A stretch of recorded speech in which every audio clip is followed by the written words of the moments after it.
පුතා, ඔයා දන්නවද අපි හුස්ම ගන්න හැම වෙලාවකදීම අපේ ඇඟේ තියෙන සෛල වලින් අලුත් ශක්තියක් නිපදවනවා කියලා. කොහොමද මේක වෙන්නේ?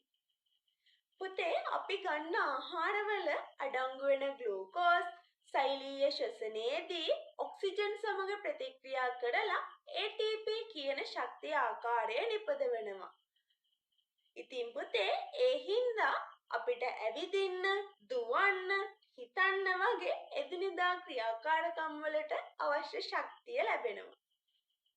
පුතේ, ඔයාගේ විද්‍යාව පාඩම් පොතේ තියෙන මේ වගේ දේවල් අකුරු වලට විතරක් සීමා කරන්නේ නැතුව හිතන ගමන් ලස්සනට ඉගෙනගෙන විද්‍යාවට ඒකක් ගන්න ඔයත් එන්න ස්මාර්ට් සයන්ස් විත් ෂණෝ එක්ක එකතු වෙන්න.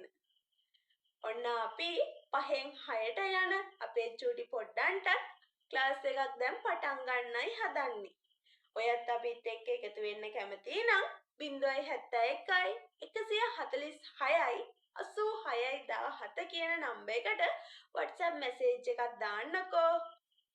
එකල්ලා කටපාඩම් කරන්නේ නැතුව ලස්සනට සයන්ස් ඉගෙන ගන්න ඔයත් ඇවිල්ලා බලන්න.